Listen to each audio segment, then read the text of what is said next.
3.5 साल वज़ीर आज़म बनने के बाद उन्होंने 8 कमेटियां तश्कील दी हैं, जिसके अंदर निजी शोबे के भी लोग मौजूद हैं। उन 8 कमेटीज़ का काम यह है कि वो बताएंगे कि मईशत किस तरीके से चलानी है। और मियाँ साहब 3.5 साल से कुर्सी पे बैठे हुए हो और 3.5 साल के बाद अब कमेटियां बनाने की अगर ज़रूरत पड़ गई है तो इसलिए पंजाबी में ऐसे मौके के लिए कहते हैं होनहार ही मान रही है। अमेरिका के सदर के साथ मुज़ाकरात करने हैं तो वो फील्ड मार्शल को करने पड़ते हैं। मईशत में कोई काम शाम करना है, बाहर से सरमायाकारी लानी होती है तो उसके लिए SIFC होती है। अगर दहशत गर्दी से मुकाबला करना है तो उसके लिए फौज इस्तेमाल हो रही है। और जाहिर है अगर बॉर्डर के ऊपर हमला होता है तो वही करते हैं, फौज नहीं करना होता है। तो ये जो इस वक्त मियाँ साहब की फॉर्म 47 की हुकूमत बैठी हुई है, इसका मकसद मुंतहा क्या है? बिस्मिल्लाहिर्रहमानिर्रहीम जी। अच्छा जी, आज थोड़ी सी बात करेंगे पाकिस्तान की मईशत की और उसकी वजह से पाकिस्तान के अवाम जिन मुश्किलात के अंदर घिरे हुए हैं। अब एक लंबा अरसा गुजर गया है। शहबाज शरीफ साहब जो हैं उनको वज़ीर आज़म बने हुए 3.5 साल का अरसा गुजर गया है और जो खुद एतराफ़ जुर्म होता है ना, उन्होंने एक खुद एतराफ़ जुर्म कर दिया। 3.5 साल वज़ीर आज़म बनने के बाद उन्होंने 8 कमेटियां तश्कील दी हैं, जिसके अंदर निजी शोबे के भी लोग मौजूद हैं। उन 8 कमेटीज़ का काम यह है कि वो बताएंगे कि मईशत किस तरीके से चलानी है। और मियाँ साहब 3.5 साल से कुर्सी पे बैठे हुए हो और 3.5 साल के बाद अब कमेटियां बनाने की अगर ज़रूरत पड़ गई है तो इसलिए पंजाबी में ऐसे मौके के लिए कहते हैं होनहार ही मान रही है। पिछले 3 साल के अंदर पाकिस्तान की मईशत की शरह नमू जो है जी, वो पाकिस्तान की तारीख के कोई भी जो 3 साल हैं उसमें सबसे कम है। और उसके साथ ये नारे लगाते हैं कि जी हमने बड़ी ज़बरदस्त मईशत कर दी और हमने बचा लिया और हमने अपनी सियासत कुर्बान कर दी। वो तो खैर वाकई में सच है, सियासत तो उनकी ख़त्म हो गई है। और रियासत को बचाने के लिए चंगी रियासत बचाई है कि तारीख में पाकिस्तान की इससे ख़राब बदतरीन माशी परफॉर्मेंस नहीं गुजरी। मुझे ये बताएं कि अगर अमेरिका के सदर के साथ मुज़ाकरात करने हैं तो वो फील्ड मार्शल को करने पड़ते हैं। मईशत में कोई काम शाम करना है, बाहर से सरमायाकारी लानी होती है तो उसके लिए SIFC होती है। अगर दहशत गर्दी से मुकाबला करना है तो उसके लिए फौज इस्तेमाल हो रही है। और जाहिर है अगर बॉर्डर के ऊपर हमला होता है तो वही करते हैं, फौज नहीं करना होता है। तो ये जो इस वक्त मियाँ साहब की फॉर्म 47 की हुकूमत बैठी हुई है, इसका मकसद मुंतहा क्या है? अगर कोई काम भी इन्होंने नहीं करना तो इनका क्या, कोई गटर साफ करना और नालियाँ साफ कराना इनका काम है?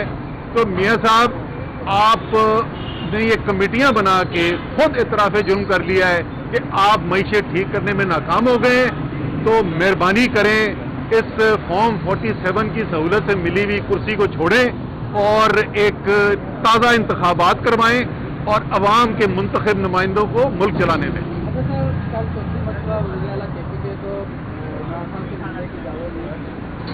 तो इसको आप क्या समझते हैं? और दूसरी बात है, क्या आप बड़ा हुआ है आप अच्छा, पहले मैं दूसरे वाले सवाल का जवाब पहले दे दूं। ये पूछ रहे थे कि क्या मैं PTI में सोशल मीडिया पे, तो ये एक खौफजदा ग्रुप है, ठीक है ना, तहरीक इंसाफ का। तो वो भी हमारे अपने ही साथी हैं पुराने। तो उस खौफजदा ग्रुप को मैं कहूँगा कि भाईजान आप एक काम करें ना, ये मेरा नुस्खा आजमाएं। 1 गिलास ठंडा पानी पिए, 2-3 ठंडे ठंडे सांस लें और फिर आंखें बंद करके दिमाग में बार बार बोलें असद उमर नहीं आ रहा, असद उमर नहीं आ रहा, असद उमर नहीं आ रहा। इंशाअल्लाह आपको तशफ़ी होगी। अच्छा, दूसरा सवाल जो आपने पूछा था वो क्या था जी? वज़ीर आला KPK। देखें जी, इस वक्त जो पाकिस्तान की सूरत हाल है, जो बॉर्डर के ऊपर अफगानिस्तान के साथ हमारी सूरत हाल है, जो दहशत गर्दी जिस तरीके से बढ़ गई है, जिस तरीके से हमारे फौजी, हमारे सिक्योरिटी एहलकार, पुलिस वाले शहीद हो रहे हैं इस दहशत गर्दी की वजह से, तो एक बहुत ही हसास सूरत हाल है खैबर पख्तूनख्वा की। वहाँ पर एक खुशाइंद बात हुई। पहले ये कहा जा रहा था कि जी सुहेल अफरीदी को जो है वज़ीर आला नहीं बनने दिया जाएगा, लेकिन उसके बाद मैंडेट का एहतराम किया गया। ये अच्छी चीज़ है, खुशाइन चीज़ है।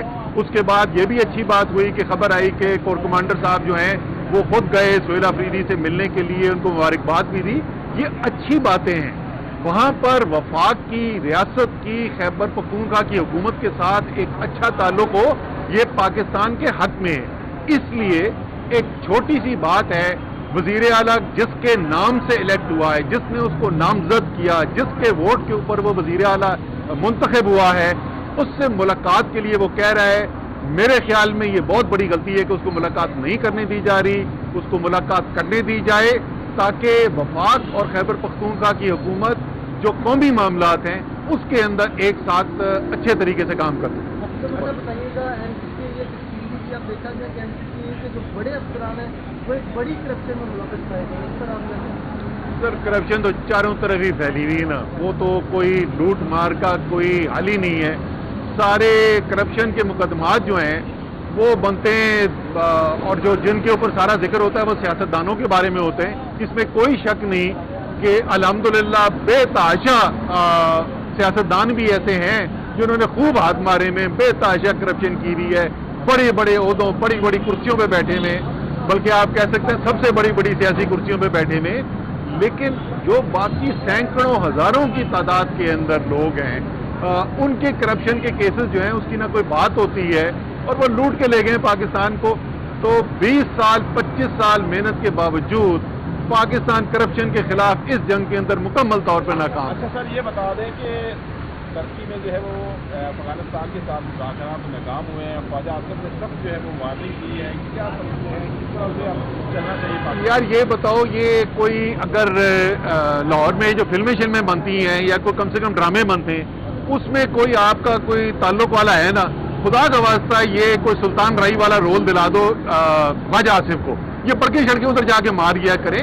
دیکھیں قومی معاملات کے اندر سنجیدگی سے آپ کو چیزوں کو لینا ہوتا ہے اور جس قسم کے وہ بیان دیتے ہیں وہ کوئی حالات کو بہتر کرنے کی طرف نہیں چیزوں کو لے کر جاتے. خوشائن بات یہ ہے کہ ترکی کا بھی بیان آ گیا ہے، پاکستان اور افغانستان کے اندر اتفاق ہو گیا ہے کہ 6 نومبر تک سیز فائر آگے جاری رہے گا. ان دونوں ملکوں کے لیے، صرف پاکستان کے لیے نہیں افغانستان کے لیے بھی انتہائی ضروری ہے کہ پاکستان اور افغانستان کے آپس میں تعلقات اچھے ہوں. اگر افغانستان یہ غلطی کرے گا کہ بھارت کے کہنے کے اوپر یا ان کے سہولت کار بننے کا کام کرے گا تو یہ افغانستان کے عوام کے ساتھ دھوکہ بھی ہوگا اور ان کے لیے شدید نقصان کا باعث بھی ہوگا. لیکن ساتھ کے ساتھ پاکستان کے لیے بھی یہ بہت اہم ہے کہ افغانستان کے ساتھ ہماری مشرقی سرحد کے اوپر ایک خونخوار زخمی دشمن بیٹھا ہوا ہے. جس طریقے سے آپ نے نریندر مودی کو ساری دنیا کے سامنے ذلیل کروایا ہے، ایک تو اس کو ڈونلڈ ٹرمپ نہیں چھوڑتا، ہر 4-5 دن کے بعد اس کو چابی دیتا ہے. تو کم سے کم مغربی سرحد کے اوپر دونوں مسلمان ملک ہیں، ایران افغانستان، یہاں دونوں کے ساتھ ہمارے اچھے تعلقات ہونا بہت ضروری ہے. بہت بہت